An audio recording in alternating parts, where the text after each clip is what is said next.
I always believed that love begins quietly, like a slow sunrise, not a thunderstorm.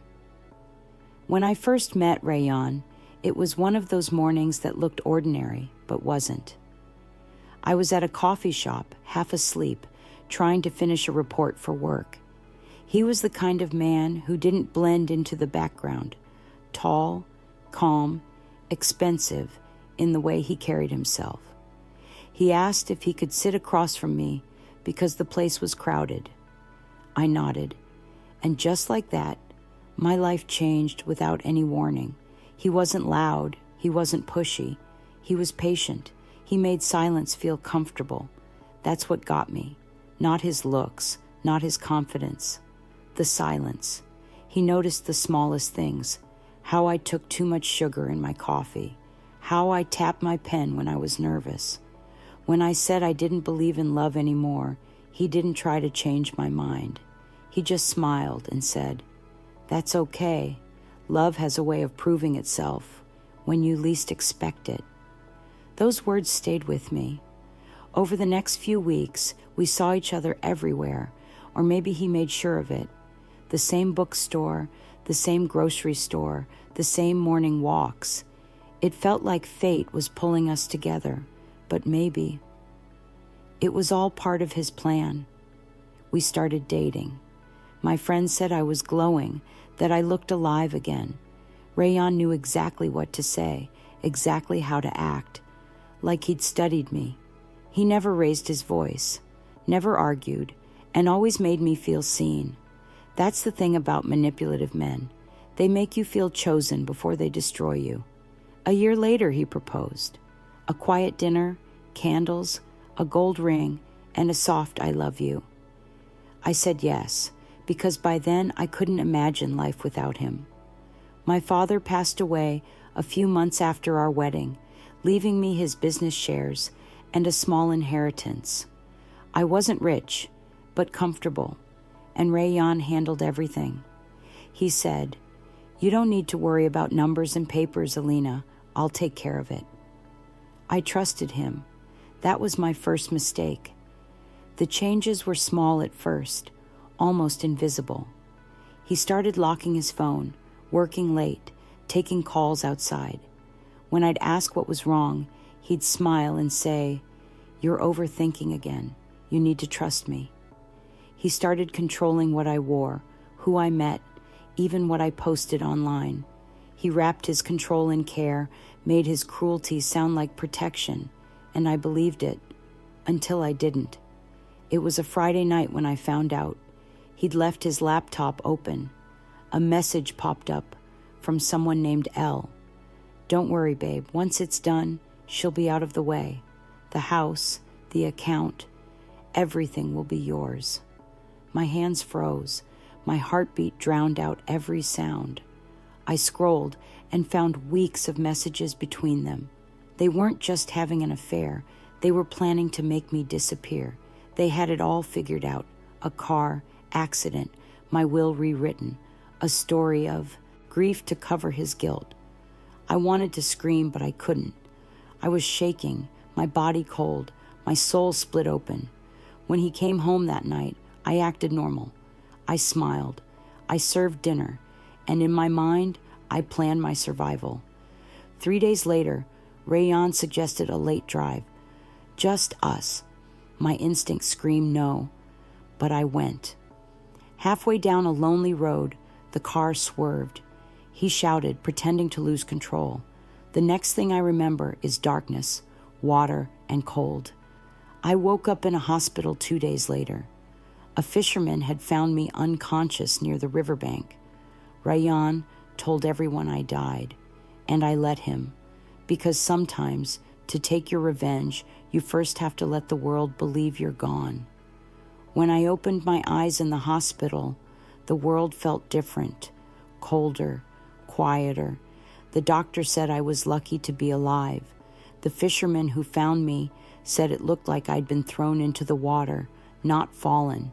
I didn't correct him, because deep inside I knew luck had nothing to do with it. This was fate giving me one last chance to destroy him, The police came the next morning. Rayyan had already identified my body, or at least the one he made them believe was mine. A car burned beyond recognition, a body inside. No one suspected a thing. The papers called it a tragic accident, and that's how Alina Malik officially died. But I wasn't gone. Not yet. I stayed silent for weeks. The nurse said I barely spoke. They thought I'd lost my memory. I didn't. I remembered everything, every word, every lie, every fake smile he gave while planning my death. I couldn't contact anyone. Rayyan had cut off all my ties long ago. No social media, no close friends left. My only living relative was a cousin who'd moved abroad, so I became invisible, the ghost of a woman who once trusted too much. When I was finally discharged, I didn't go home. I went to the outskirts of the city, to a small motel where no one asked questions. The owner, an old woman named Nora, took pity on me. She thought I was escaping a violent marriage. She wasn't wrong. Every night, I stared at the ceiling, imagining his face when he'd learn I was alive. But I didn't want him to just know. I wanted him to suffer, slowly, silently, the way he made me suffer. One morning, I cut my hair short and dyed it black. I changed my name to Lena. The reflection in the mirror didn't look like me anymore, and that was the point. Then I started to plan. I began working in a small cafe under my new identity. I listened more than I spoke. I learned about people, how easily they trust strangers. That's when I realized revenge wasn't about anger. It was about control, the kind he thought he owned. I started researching him online, tracing his movements through business directories. Rayyan had already moved on.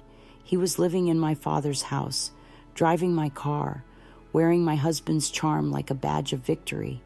And with him was Lara, the woman he'd planned my death with. Every photo of them together made my blood boil, but I didn't act out of rage. I waited. I studied. I became patient, like a hunter watching her prey. One night I created a new social media profile under the name Elena Ray. I filled it with soft smiles, poems about grief, and pictures of beaches that didn't exist. It didn't take long before I saw a familiar username in my followers, Rayyan Malik Official. He followed me, and I knew then the game had begun. At first, it was casual, a like here, a comment there. Then came the messages. You write beautifully. There's something familiar about your words. I wanted to laugh. Of course there was. He'd fallen for the same soul twice, first as Alina, then as Elena. He didn't recognize me, maybe because guilt had buried me in his past. I told him I was a writer, new in town. He said he wanted to meet. I said maybe. The irony was almost poetic. The man who tried to erase me was now chasing the ghost of his own crime. Weeks passed. He became obsessed, the way only selfish men do when they can't control something. Every message dripped with curiosity and charm. He wanted to know my story. I told him bits, the kind of truths that sound like lies. My husband died in an accident, I said once. He replied, I'm sorry. Some people never deserve to leave such scars. I smiled at my phone, my heart cold as steel. You have no idea, I whispered. But revenge wasn't just about him. I needed proof, documents, transactions, evidence of what he'd done to me. That's when I reached out to an old friend from my father's company, Arif, a quiet accountant who still owed me loyalty. When I called him using a disguised number, he almost cried hearing my voice. Alina, they said you're dead. Keep it that way, I said. I need your help. Within days, I had what I needed. Records showing how Rayyan had transferred every asset, every property, every account into his name. He'd erased me financially too, but soon I'd erase him completely. One evening, Rayyan finally convinced Alina to meet him for coffee. I agreed.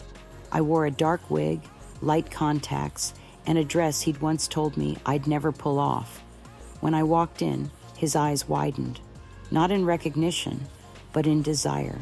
He didn't see a ghost. He saw a new conquest. "You look like someone I used to know," he said. "Maybe you killed her," I replied softly. He laughed, thinking it was a joke, but my smile wasn't one. That night, when I went back to my motel, I stood in front of the mirror again. I whispered to my reflection, "You tried to bury me, Rayyan. Now it's your turn." And for the first time since my so-called death, I smiled, not with sadness, but with purpose. I learned early that revenge is not fireworks.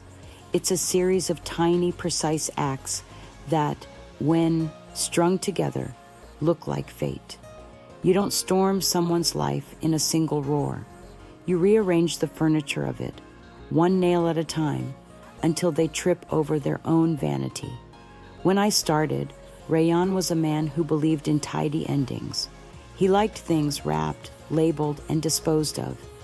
He thought the burned car, the false body, and the official declaration of my death had closed a chapter cleanly.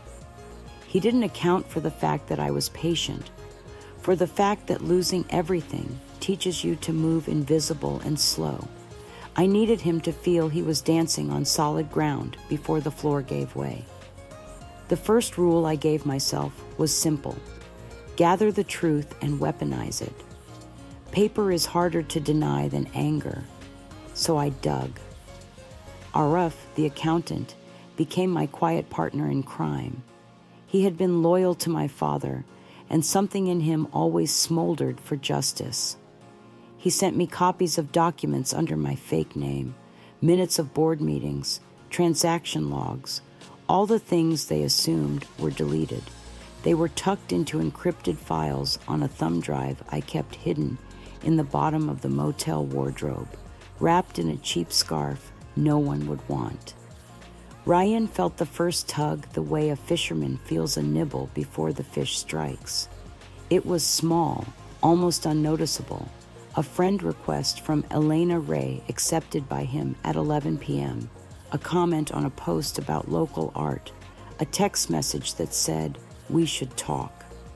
He didn't know I'd arranged those touches, the way you scatter pebbles to create a path someone will follow without realizing it. I became Alina carefully, not cheap theater, meticulous, curated. I read the same books he read, used the same expressions, laughed at the same kinds of jokes. I let him lead with his assumptions, that the woman behind the profile was a soft-hearted widow with a poetic bent, someone harmless and sympathetic. He liked to be a rescuer. It fed his ego. So I fed it back to him in small, flattering doses. He opened up about his plans, a new development project, an art gallery he wanted to sponsor, a charity he was positioning himself in. He spoke about money the way other men spoke about breathing, necessary and unremarked. While he narrated his future, Arif and I worked on the past. We found transfer trails that led to shell companies and offshore accounts. We found signatures he'd thought no one would trace. The company he'd set up in my father's name to launder assets, the one that had bought properties under anonymous trusts, had a tiny flaw. One of the invoices had a typo, a street name slightly misspelled, a paper error that no one cared about, except accountants, except me. That misspelling led to a vendor who had kept a receipt. That receipt led to a phone number. That phone number led to a man who remembered delivering boxes to Rayyan's townhouse at 2 a.m. the winter after we married. I started to leak things the way a surgeon leaks blood, controlled and purposeful. A rumor here, a curious photograph there. I arranged for a chance meeting with an art curator who mentioned casually that she'd heard a wealthy developer was trying to buy a gallery under an alias. I made sure an online journalist saw the same post and asked questions loudly. Rayyan fumbled. He was used to whispers that favored him. Loud public curiosity unsettled him. I watched him tighten like a fist. He would later tell people the pressure had begun then, the first time he noticed a tiny crack forming in the facade he'd built. But making him sweat wasn't enough. I needed him to make a mistake, a big, stupid mistake that would leave a trail not even the most expensive lawyer could scrub clean. For that, I needed bait he couldn't resist. Charisma is a terrible weakness. Rayyan loved being admired. He craved attention. He wanted to be seen as the man who could buy cultural capital as easily as he bought cars. So I created a scenario that appealed to both his ego and his greed. I arranged, through a network of small favors and well-timed introductions, for him to hear about a supposedly exclusive investment opportunity, a boutique riverside development marketed as a philanthropic urban renewal project with a soft-voiced middleman named Mr. Hargreaves, who claimed access to seed investors looking for quick returns and public praise. Mr. Hargreaves was, in truth, a freelance actor I paid $10 an hour and coached to be murky enough to seem plausible, but sloppy enough to be traced later. Rayyan bit. He brought it up the way he always talked about deals, as if he were describing a piece of art he intended to possess.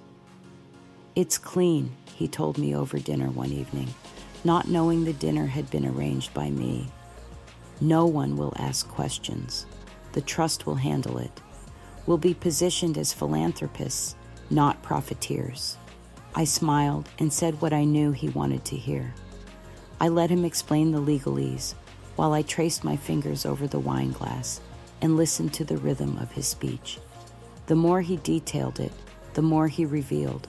Greedy men talk fast, like a belt that needs loosening. He showed me charts he thought were confidential, sent me versions of contracts that he thought were safe on his private server. He bragged about a shell company he had spun up under a cousin's name. He was precise. He was sloppy at the same time. All of that would matter later. The next step was to create pressure. I had a plan to escalate things slowly until Rayyan could no longer keep his hands clean. I started with the small things that look accidental when a person is busy. A subpoena that accidentally found its way to Rayyan's inbox from a reporter who had been nudged by me. An anonymous tip to a financial firm Rayyan worked with, suggesting a review of irregular payouts. 2 slightly altered receipts that would show up on an audit. Each nudge had to be subtle because a brutal assault on his reputation would make him circle the wagons, hire lawyers, and possibly flee. I wanted him to stay and misstep. Then I pulled one of the more dangerous strings.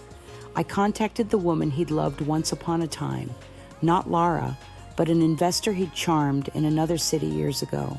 She was wealthy, bored, and still soft about his eyes. I fed her a carefully worded note about an opportunity to be involved in Renaissance Light urban renewal. She called him. He answered. I watched it in real time. The initial excitement in his text, the one I had arranged to appear on his phone while we sat in a coffee shop, was gratifying and meticulous. He replied with all the arrogance of a man who believes he's untouchable. He sent documents. He promised favors. He signed things digitally with a flourish. It was the flourish I needed.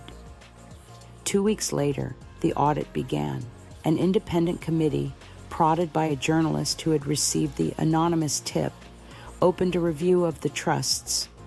Rayyan, who thought he controlled the narrative, found papers he'd signed suddenly questioned. His cousin's shell company drew attention. A payment path that led offshore raised red flags because of the way Mr. Hargreaves' name popped in a delivery record that matched the one Arif had flagged months before. Now he had decisions to make. Panic doesn't fit well with the polished suits of men who have always slipped before. He began to make fatal choices the kind of hurried, poorly considered calls that leave fingerprints in plain sight. He transferred funds to a backup account without the proper legal authority. He called an old associate who had always kept his mouth shut, asking for a favor that required falsifying documents. The associate hesitated and then refused. Panic makes people overshare. Oversharing makes people corrupt. While Rayyan scrambled, I kept up appearances.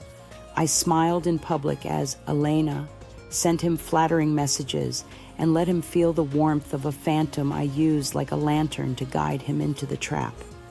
He met me in empty galleries and quiet restaurants, and with every meeting, he revealed a little more. He began to double-check his work, then triple-check. He added layers of false security, and each layer was a thread I could pull. The final piece was proof perfume, something the court would recognize. I created a dossier so tidy it would make a prosecutor weep. Contracts, annotated email chains, transaction timelines, the actor's sham firm tied to the vanishing funds, and the crucial, undeniable human element. A bank transfer that paid for Laura's apartment renovation the month after my death. The transfer matched a transaction in Rayyan's account that he would later claim was for business expenses. Business expenses rarely pay for marble shower tiles. When I served the dossier, I did it like a surgeon lays out instruments. I sent it anonymously to the journalist who had been poking around the trusts. I dropped a copy at the doorstep of the regulatory authority. I put a sealed envelope into Arif's hands with instructions and phone numbers. Then I went to bed and let the world begin to pull on what I'd set in motion. That night, I dreamed of fire. Not the kind that burns a house to ash, but the kind that warms a pot until the lid tightens. Unbearable pressure until something surrenders. I woke before dawn to messages blowing up my phone. Have you read the morning release? We're running a story at 8. Audit is expanding. Rayyan called twice before he texted. When I finally answered, in voice, not in texts, he sounded small. Alina, he said. What the hell is going on? I let the line click and recorded the call. He would later say that his race to fix it made him reckless. He would later say he had no idea how deep the web went. For now, I sat with a coffee and let the first threads of consequence begin to pull. The trap was set. The first fish had swallowed the bait. All that was left was to watch him thrash, and to prepare for the moment when he would try to climb out of the mess by burning everything he loved, because that, more than anything, is what men like him do when cornered. I had to be ready for that too, because I had come back to take everything that had cost me my life. And I wasn't stopping until I had it all. The day the articles hit, Rayyan's world began to wobble like a table with one broken leg. He tried to stand tall, the same smile, the same carefully measured indignation. But everyone could see the tremor now. Investors called. Board members canceled lunches. The charity gala he'd been planning fell apart within 48 hours. It was all the little things that add up. Doors closed. People who once smiled now nodded with a cool, polite pity that never meant anything good. I watched it unfold from a distance, not from some grand vantage, but from a quiet apartment where I drank tea and read his obituary to be as if it were literature. The journalist, a sharp woman named Syra, who loved the smell of a hunt, had done her homework. She'd connected the dots I'd fed her like breadcrumbs, and she'd walked the trail with the precision of someone who understands that men who hide greed often do it clumsily. Rayyan lashed out, of course. He sent threats through lawyers, hired a crisis firm to spin the narrative, and arranged for friendly op-eds. He called me twice, pleading, bargaining, then accusing. The second time he called, I recorded it. He admitted things without realizing they would be replayed in court later.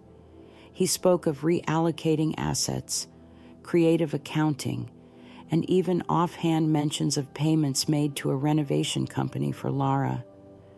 The way his voice softened when he said her name made me sick, but I used it like a scalpel. He made a strategic, fatal blunder the night he decided to fight fire with fire. He reached out to Arif. Arif was careful. He had been that way all his life, an accountant who loved numbers because numbers do not lie. He also loved me, in a quiet, old-fashioned way that had nothing to do with romance and everything to do with loyalty. He had helped me because he believed in fairness, not because he wanted to destroy a life. When Rayyan called Arif begging for help, he should have walked away. Instead, he tried to bargain for his own safety, naively trusting that Rayyan's old charm could resurrect the man he once knew. It backfired. Rayyan wanted documents wiped, transactions clarified, and one little invoice buried. Arif refused. He demanded legal counsel. He said no to falsifying records. Rayyan panicked and went louder.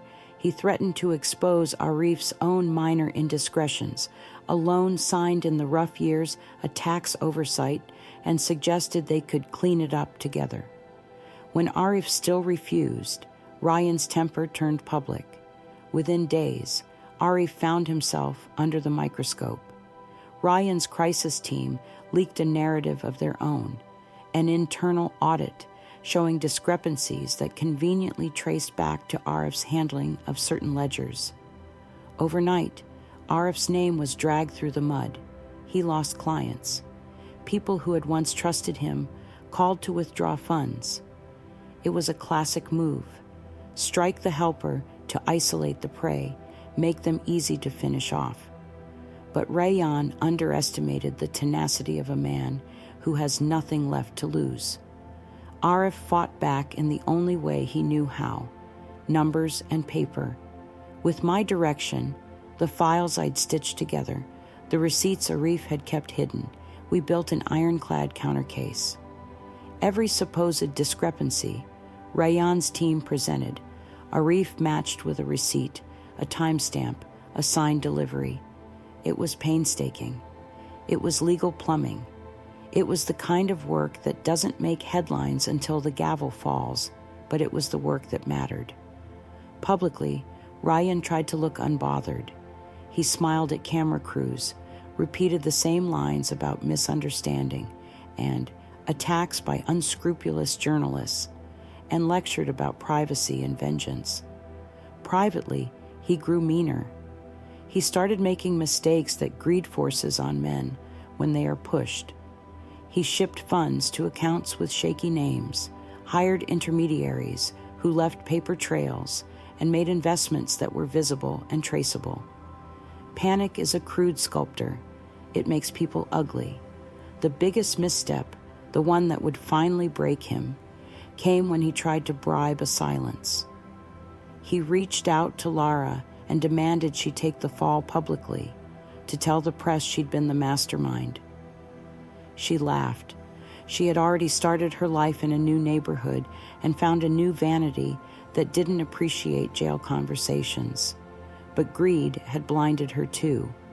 When the offer to escape prosecution in exchange for testimony and a favorable settlement was put on the table, she saw the chance to profit. She flipped. She told everything. When Lara's confession came, it was like watching a dam break. She spoke in staged interviews about the game they'd played, about how Rayyan had convinced her of heroism and partnership while padding accounts and buying properties in names that meant nothing to the rightful owners. She named dates, transactions, the very shell companies that my file had documented.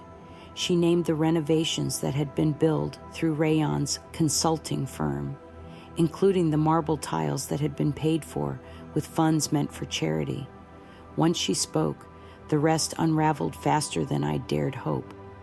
The regulatory body that had been nudged by Arif's anonymous envelope opened an official inquiry. The bank that had handled the suspicious wires froze the accounts. Investors demanded audits. The trust I'd inherited, the one Rayyan had tried to siphon, was put under a temporary trustee. He hadn't anticipated this domino. He'd thought control meant impunity. He was wrong. He lashed out, but his efforts were desperate and visible. He tried to discredit Lara as a bitter lover, to paint his transfers as legitimate investments, to claim any money spent was for charity development, not marble showers. But the paper trail was surgically precise. His defense attorneys found themselves defending signatures that could be matched to him, wire transfers that led home to his accounts, and a host of emails where he'd used his personal login to approve payments. Men of money often forget the permanence of digital footprints. The day the board of his primary firm voted to remove him from his position, I watched from the back of a press room, secure behind the anonymity of Alina Ray. He stood mute as his life was cataloged and stripped, like a king decrowned, a king in a suit that suddenly looked too heavy. His colleagues whispered as they walked past him. Some threw glances my way with curiosity and pity, but mostly they left him to his collapse. It would have been enough to see him lose the office, the contacts, the stage he enjoyed. But revenge, true revenge, is not only about taking life away. It's about making him feel the emptiness he gave me. So I went for the final humiliation that would echo loudest: exposure. I arranged for a deposition, not a private settlement, not a hidden agreement, but a live hearing where his voice would be recorded and his intentions would be declared. I sat across the table from him under the cold lights of the legal room, Elena's name on the badge that covered me. He couldn't look at me. His lawyers kept his eyes away, as if the sight alone would make him crumble. But in that room, he spoke. He explained business needs. He rationalized. He insisted he'd been acting for the family, for charity, for legacy. When the camera panned and rolled, when his words echoed into the transcript and into the public archive, they were damning. There was a clip, a recorded message he'd sent to an associate months earlier, caught in a backup Arif had discovered, where he said plainly, "We have to make sure she's out of the way. It's cleaner that way." The audio had a minor edit, a hiccup, but it was his voice admitting intent.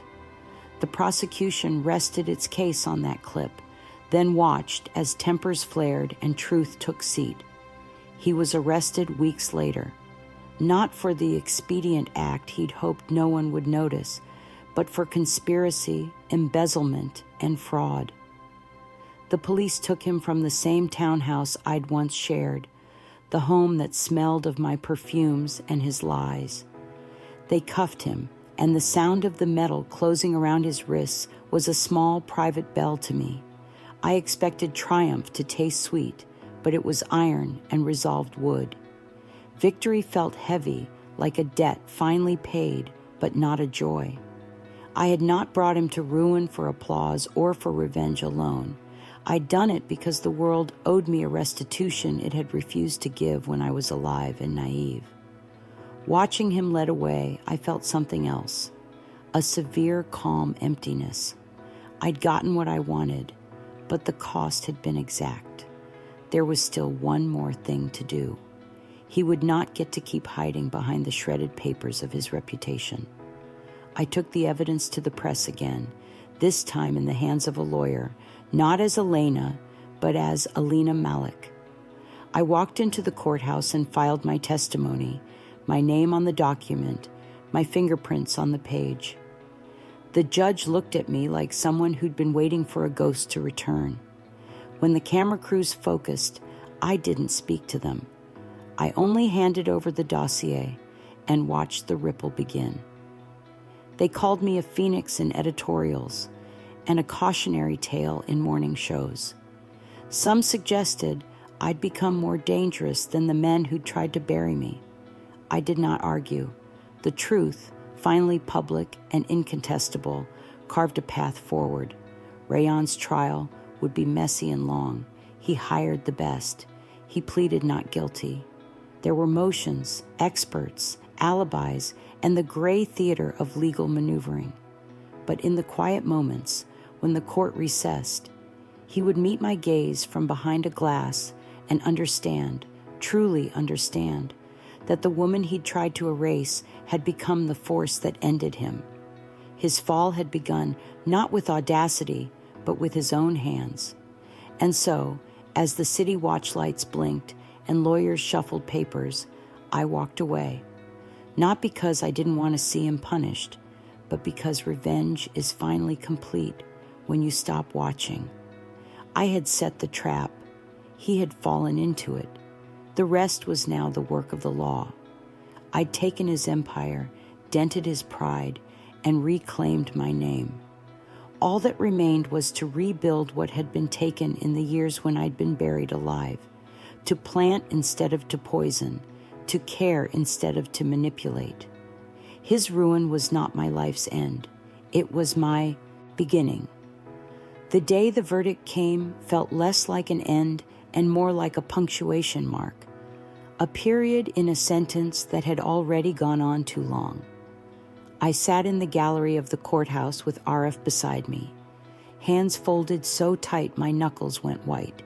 Rows of reporters hovered outside like vultures, waiting for the carcass to be dragged into the open. Inside, Rayyan looked older than I remembered. The suit hung on him like a costume he'd been forced to wear. There was no swagger left, only a man waiting to be narrated.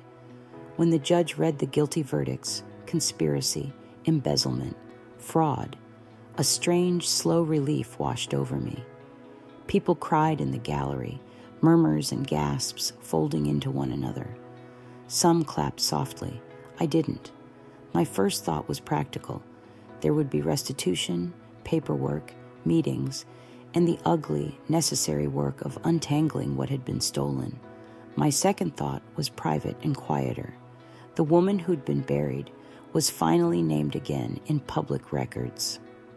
After the sentencing, Rayyan had a moment in which he could look at me without pleading. He didn't. He looked defeated and, in his defeat, small. I met his gaze only once, long enough to see that the man who'd whispered comfort and planned my ruin was human-sized at last. He avoided my eyes. Maybe he couldn't handle the mirror. People asked me in the weeks after the trial what I felt: vindication, joy, anger. All of those things flickered across my chest like lights in a room being turned on and off. Mostly, I felt hollow in an honest way, like a ledger finally balanced, but the cost had been paid in nights I could never get back. I'd spent months acting as Alina, collecting crumbs and planting traps. That work had sharpened me into something practical and cold, which was useful for trial prep, but nearly fatal to tenderness. The first practical step was reclaiming my name. I filed affidavits, updated corporate records, and reached out to the trustee overseeing my father's holdings. The legal fight was slow, bureaucratic, and infuriating in its details. Lawyers used language that sounded like apology, remediation, settlement, forensic accounting. Arif and I met with trustees in sunlit conference rooms, while men in expensive shoes tried to explain where the money went. It hurt to watch the numbers. All my father's careful work reduced to entries and balances on remote servers. But the truth was stubborn. Paper could be matched. Signatures could be traced. Digital fingerprints do not fade when someone wants them to. Rebuilding meant more than money.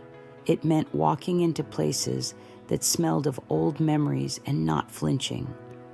The office that had once been my kitchen table became an actual office again.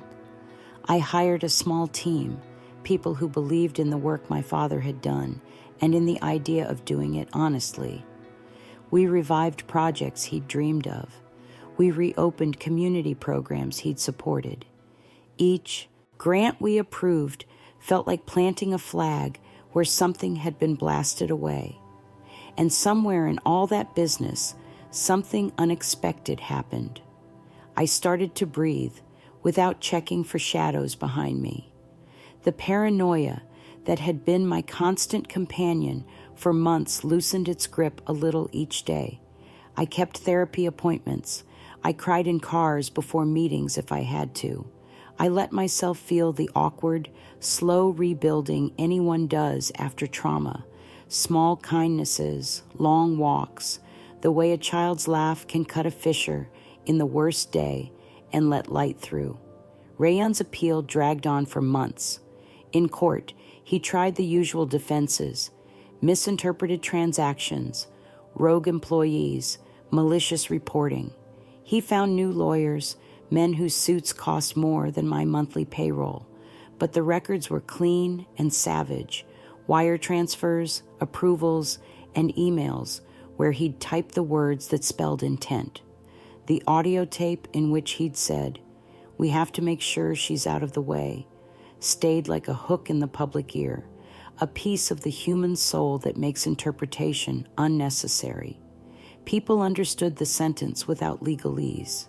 When he was finally sentenced to a long term, he looked like someone who had been measured and found wanting. Sometimes I went by the visiting window, sometimes I didn't. There were letters at first, legal motions, appeals, and then a handful of personal notes that came in polite envelopes. I read 2 of them. One was an apology that used the phrase "complicated circumstances" in the way people use polite cruelty. The other was a last-ditch attempt to barter for my forgiveness, which I did not give. Forgiveness, I'd learned, is not a currency you give to get your life back. People told me I should write a book or speak on stages to tell other women my story. For a while, I resisted the idea. There was a privacy in being the person who returned quietly, but sometimes survivors find that telling is part of healing. So I began to speak at small forums to women who sat with coffee in hands that shook and asked me the same question: how do you start over? I told them that restarting is not a single heroic leap. It's a collection of tiny decisions. Find one thing you can control, make it good, repeat. If you can laugh at something small, let the sound be yours. The media labeled me many things: Phoenix, Avenger, cautionary tale. I didn't read most of it. Some nights, late, I'd scroll and see my name tied to adjectives I didn't own. I let the noise pass like weather. In the end, identity is what you make, not what headlines say. There is a sharp and necessary truth about revenge. It returns a form of power, but it does not restore what was taken in the way you imagine. You get accounts, apologies, sometimes restitution. You do not get back the nights you spent waiting for the phone to ring, or the feeling of safety you had as a child. What it does give you, and this was the surprising thing I discovered, is the right to exist in the sunlight again. 2 years after Rayyan's fall, I married someone quietly and clumsily. Not a prince, but a man who makes tea too strong and reads the newspaper aloud without being asked. We do ordinary things together. We grocery shop. We quarrel about the thermostat. We hold hands while watching our children play. My children, the ones who had lived through the worst, laugh again without the fear that their mother's smile was a mask. They are not trophies of my victory.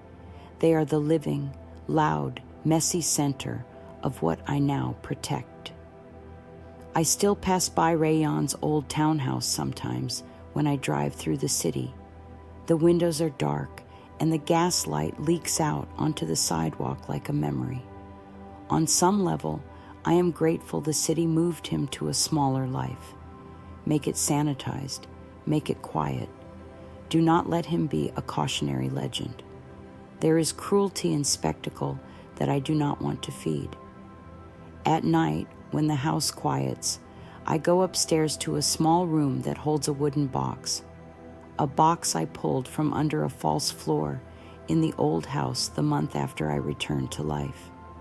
In the box are the small things he thought would be meaningless: receipts for furniture, a faded scarf, a notebook where he had scrawled lines about taking care of me.